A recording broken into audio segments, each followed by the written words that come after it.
Hey everybody, welcome to week 11. So I wanted to go over what we're doing this week, what we have to do this week for Project 2, and just kind of talk about that a little bit. So let's hop into D2L. So hopefully you're all caught up because this is a pretty busy week. So hopefully you've at least been able to get most of your animation done on the spoon, most of the rigging, because this week we're covering a lot of stuff.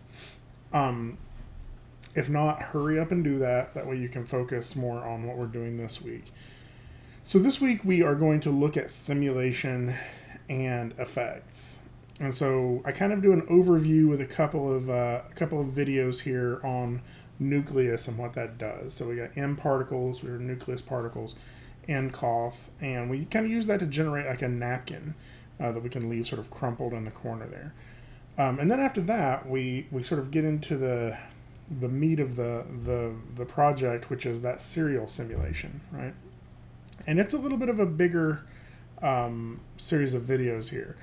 So we have to simulate a bunch of serial. We have to then create an instancer, which will replace those particles with your actual serial shape. So if you're doing like Cheerios or something like that, it'll replace the little orbs with Cheerios. And then we have to cache out that simulation once we get the animation to do exactly what we want. So it's going to include animating the cereal box, picking up, and setting back down. Now, caching is very important. This is one of the issues that some people run into. If you don't cache after you've done your simulation, then when you render, sometimes you can get some weird results, especially if you're trying to like render on a render farm, or if you render half of it and then stop the render and then come back and render the second half of it, you're going to get weird glitches in the simulation. This video here is optional, almost to the point that I'm thinking of taking it out because it doesn't work very well for most people, but it's an alternative to caching. And it's a nice alternative when it works, but for a lot of people it doesn't work unless your computer is really fast, or unless you're not simulating a lot of pieces of serial. What it is baking an instancer instead of caching an instancer, and basically it's setting a keyframe on every one of those pieces of serial. And what that allows you to do is delete pieces of serial later if you don't like how they simulated, right? If one of them goes bouncing across the screen, right? Some of you, not all of you, are going to do serial that is not round. That's okay. If you choose to do that, though, your serial is going to simulate flat. Right? It's going to have like all of your Cheerios are going to be facing the sky, right? So this video, number 8 here, is how to add some rotation to that. And then this last one, people have literally failed midpoint because not watching this video, right? Fixing the instancer.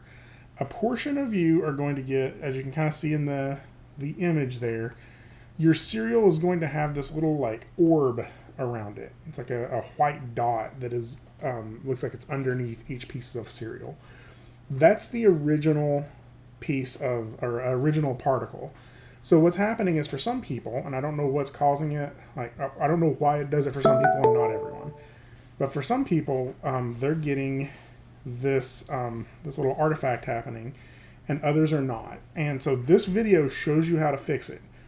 If you get to midpoint and you're applying for animation and you turn in the serial simulation with that orb on it, I'm just failing people. Like it's 4 minutes of like there's literally one button you have to uncheck. So I would encourage you to do a test render and then check to see if that orb is there, because it's basically you're going to be wasting your render time if you don't.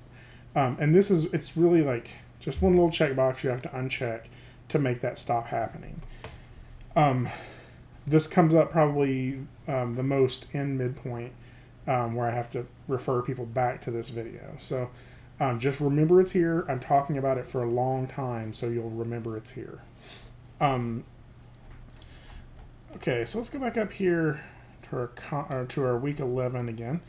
So I've done something here which is because the schedule is different this semester because of COVID and the way, like, we don't have a full spring break or a full fall break or a lot of vacation time. The number of discussions were not evenly distributed, right?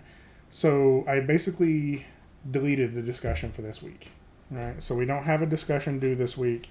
All you have due this week is the project, okay? So this is very important to remember. It is due on Sunday night, which is November 8th, 11:59 p.m.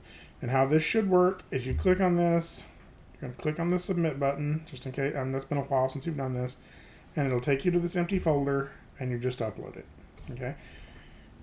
Make sure you name it. There were people who got failing grades on their midterm because I didn't know who turned in that project, and they had to come back to me later, and it caused some problems. So make sure you name your file that you are turning in with your correct name on it, right? If for some reason you upload it and go, oh crap, I meant to put my name on that and I didn't, right? Name it, rename it, and upload it again, right? I would rather you upload it twice than not have one with your name in there. Don't send me an email to be like, I put the wrong one in there, or whatever. I'll figure it out as long as you have a file in here with your name in it, or name on it. The other thing I want to continue to reiterate is that you have to turn something in on Sunday before midnight if you want any points at all for this project. So if it's incomplete, that's okay. Turn it in anyway. If you turn it in, it's a big if you turn it in, hear that part, you can revise it as many times as you want to. If you turn it in on Monday instead, it's a 0 and it will always be a 0. Okay? It has to be in there by Sunday at midnight. If it's incomplete, that's okay. Turn it in anyway. You can revise it Monday. But if you didn't turn it in Sunday, you can't turn it in again. Okay? So please submit something by this Sunday to at least give yourself a placeholder grade. A 40 is better than a 0. I have seen people who, if they would have turned in something that would have gotten them a 20, they would have passed the class. But instead they left it a 0 and ended up failing by a few points, right? So it's important to make sure you're turning something in on that, because you can always revise that up to the last day of class. So I know I'm hammering hard on a lot of these different topics, so I just want to reiterate, we're getting close to the end of the semester. I know you're probably getting lots of information. I'm not getting super close to the end of the semester, but we're approaching the end of the semester. And I know you're getting a lot of information from all directions, so I'm trying to make sure that I'm talking about the things that are most important right now. If you have questions, remember my office hours are listed, so you're able, or they're listed in D2L, so you're able to find those, and I can chat with you or help you through whatever issues you're having. So you don't have to make an appointment; just hop into those. I'll be in there actually in 30 minutes. I'll be in there, probably about the time this video is going live. So.